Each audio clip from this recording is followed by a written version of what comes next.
Imagine acordar um dia e sentir que algo em você se perdeu. Não é cansaço, não é tristeza, é algo mais profundo. É como se o seu próprio reflexo não te conhecesse mais. Você se move, fala, cumpre obrigações.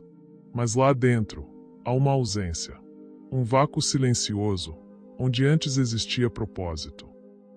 Você tenta lembrar quando isso começou, mas não há um momento claro. Foi devagar, como ferrugem que corrói sem fazer barulho.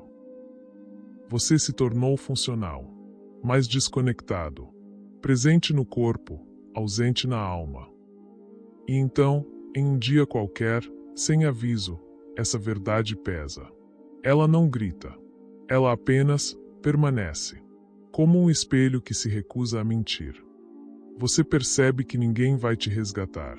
Ninguém virá dizer as palavras certas. O tempo não vai parar até você melhorar. Você está sozinho, mas ainda há uma chance.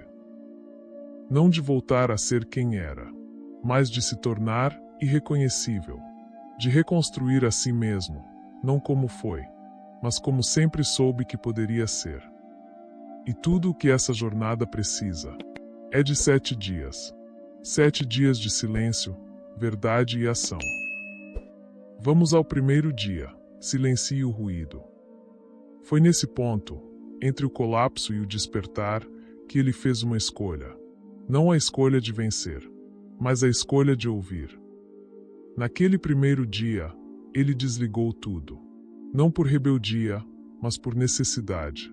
Sem notificações, sem vozes externas, sem distrações brilhantes. Ele caminhou sem direção. Sentou em um lugar qualquer e deixou o silêncio falar. Ele não tentou mudar o mundo, nem a si mesmo. Ele apenas parou. Desligou o celular. Não respondeu mensagens. Não procurou motivação. Não abriu livros. Ficou ali, em silêncio, apenas ouvindo o que havia sobrado dentro dele. No começo, parecia um alívio. O mundo quieto. As exigências caladas. Mas bastaram poucos minutos para o silêncio deixar de ser paz e se tornar um espelho. Sozinho, sem o ruído externo, ele começou a ouvir o que evitava há meses. O som da ansiedade martelando no peito. A autocrítica sussurrando. Você falhou. A cobrança silenciosa. Você não fez o suficiente. Na ausência de distrações, a alma começa a gritar. E é nesse ponto que muitos desistem. Mas ele ficou, sentado, respirando, observando-se. Epicteto ensinava: o homem não é perturbado pelos eventos, mas pela visão que ele tem dos eventos. E naquele primeiro dia, ele viu o quanto tinha se identificado com o caos externo, o quanto se confundira com o barulho, os problemas, os fracassos. E percebeu algo que o assustou. Não era o mundo que estava gritando. Era ele mesmo. Naquela pausa dolorosa, ele teve uma revelação sutil. O silêncio é desconfortável, porque revela a verdade. E a verdade, quando chega, nunca vem gritando. Ela apenas fica imóvel. Olha para você como quem diz: agora você sabe. E naquele primeiro dia, ele entendeu que não poderia seguir em frente carregando tanto entulho. Antes de mudar, ele teria que deixar ir. O segundo dia, corte o peso que morreu. Na manhã seguinte, ele abriu os olhos mais leve, não porque estava curado, mas porque havia espaço. Espaço para mudar. Espaço para se refazer. Ele não sentiu força. Sentiu incômodo. Como quem desperta de um sonho pesado e nota que está debaixo de um cobertor molhado. Não havia mais distração para esconder a bagunça ao redor. E, pior ainda, a bagunça dentro. Levantou devagar, como quem retorna de um mergulho fundo demais. Abriu a gaveta e viu cartas antigas, bilhetes de desculpas, objetos que já não diziam nada, mas continuavam ali, como âncoras emocionais. Começou a jogar fora, sem cerimônia, sem apego, sem pedir permissão ao passado. Papéis, roupas, arquivos esquecidos. Mensagens que guardava como se ainda estivesse esperando por respostas que nunca vieram. Tudo foi para o lixo. Porque às vezes, continuar guardando é continuar sangrando. Sêneca escreveu: a pobreza não vem pela diminuição das posses, mas pelo aumento da avidez. E naquele segundo dia, ele se sentiu rico. Não por ter mais, mas por, finalmente, estar disposto a ter menos. Leveza é uma escolha, e cada objeto que deixava para trás era uma libertação. Não apenas do material, mas da identidade antiga que ele carregava como uma prisão invisível. Ele não precisava mais sustentar a versão de si mesmo que havia falhado. Não precisava manter viva a história de que era insuficiente.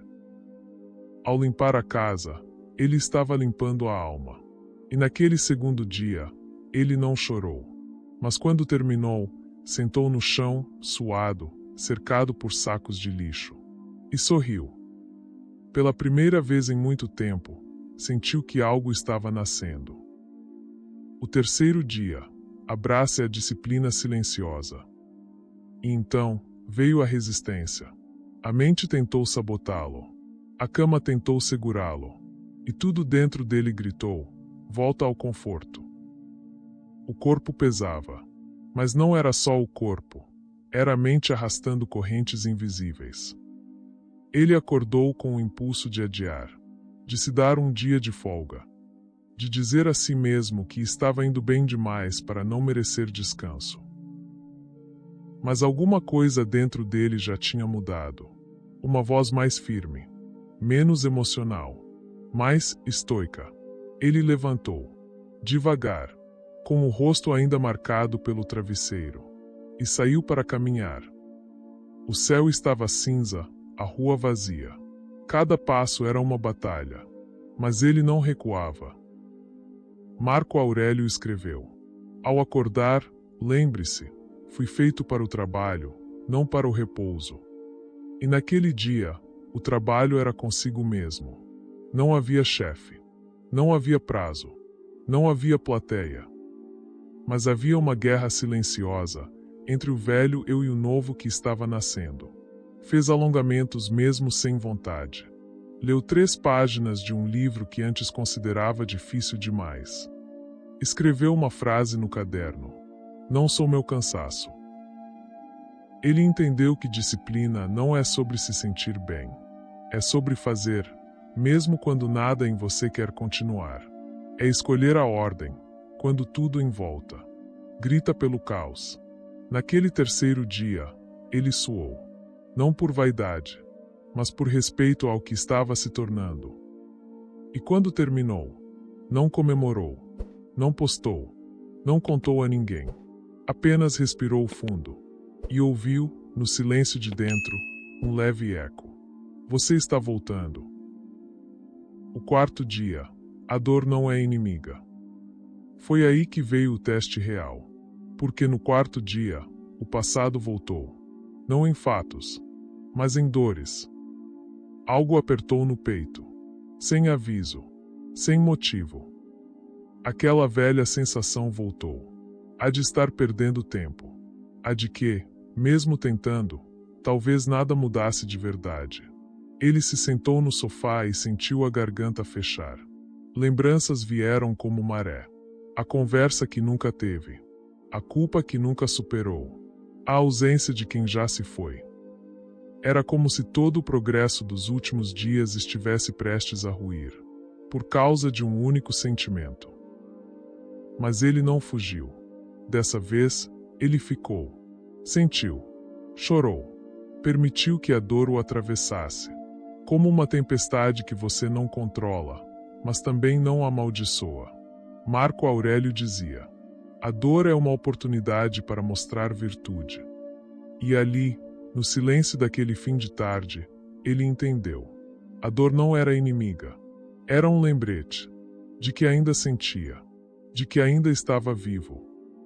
E de que estava, sim, mudando, porque só quem muda sente a ruptura. Ele não tentou entender tudo, nem consertar tudo, apenas aceitou. Aceitou que crescer dói, e que toda transformação real exige uma morte simbólica. Do eu antigo, do orgulho, da ilusão. Naquela noite, ele escreveu: "A dor me ensinou o que a paz não conseguiu." E dormiu, sem certezas, mas em paz com a própria verdade. O quinto dia, torne-se inatingível por dentro. Ele não acordou em paz. Acordou com clareza. E há uma diferença profunda entre as duas. Paz pode ser conforto. Clareza é responsabilidade. Ele sabia o que tinha que fazer. Sabia o que não podia mais ignorar. E, principalmente, sabia o que nunca mais deveria tolerar em si mesmo. Não era sobre vencer os outros. Era sobre não se vender mais barato. Era sobre parar de pedir permissão para existir. Lembrou das palavras de Epicteto: "Ninguém é livre se não for senhor de si mesmo." E entendeu que os grilhões não estavam nas circunstâncias, mas nas reações. Aquele dia não foi fácil, mas foi firme. Ele disse não com maturidade. Fez silêncio onde antes se explicava demais. Assumiu erros sem drama. E deixou que os outros pensassem o que quisessem. Porque, naquele quinto dia, ele entendeu. Ser inatingível não é ser frio. É ser centrado. É ter o mundo desmoronando em volta e ainda assim respirar. Olhar para o caos e dizer: "Eu permaneço." O sexto dia, seja o guardião da sua mente. Ao chegar o sexto dia, o campo de batalha mudou. Já não era mais fora. Era dentro. Ele começou a perceber os pensamentos antes que virassem hábitos. Começou a ouvir as pequenas vozes que o sabotavam, antes que se transformassem em atitudes. Você não vai conseguir. É só mais um dia, você pode falhar. Para que tanto esforço? Mas dessa vez, ele respondeu. Não com raiva, não com impulso, mas com consciência. Lembrou-se das palavras de Marco Aurélio. A qualidade dos seus pensamentos determina a qualidade da sua vida. E decidiu. Minha mente não será mais terra de ninguém. Passou a vigiar o que consumia, o que dizia a si mesmo, o que permitia entrar. Fez da mente um templo, e da atenção, uma espada. No sexto dia, ele entendeu que liberdade não é viver sem regras. É saber quais regras são suas, e obedecer a elas com honra. O sétimo dia, torne-se irreconhecível, por dentro. No último dia da semana, ele acordou mais cedo do que o habitual, mas dessa vez, não por obrigação. Era como se o corpo soubesse, como se a alma estivesse pronta. Levantou, arrumou a cama com calma, preparou um café simples e saiu para caminhar. Nada grandioso, nada épico, só presença. Enquanto caminhava, percebeu algo estranho. Pessoas que ele via todos os dias pareciam olhá-lo diferente. Mas não era o corte de cabelo, nem as roupas, nem a postura. Era o olhar, era o silêncio que ele carregava agora. Era a firmeza de quem passou pelo inferno e não voltou o mesmo. No sétimo dia, ele não gritou vitória. Ele não se vangloriou. Ele apenas percebeu. A antiga versão dele estava morta. E ali, no meio da rua, com o sol ainda tímido nascendo no horizonte, ele fechou os olhos e agradeceu, não por tudo ter mudado, mas por ele mesmo ter se tornado a mudança. Você não precisa de um novo mundo. Precisa de uma nova postura. 7 dias de presença real. 7 dias em que você não foge. Não mente para si. Não se trai. Porque é no silêncio desses dias que o velho eu morre. E um novo começa a respirar. Discreto. Firme. Irreconhecível. Se essa jornada falou com você, não deixe que ela se perca. Curta este vídeo. Inscreva-se no canal. e caminhe conosco, um dia de cada vez.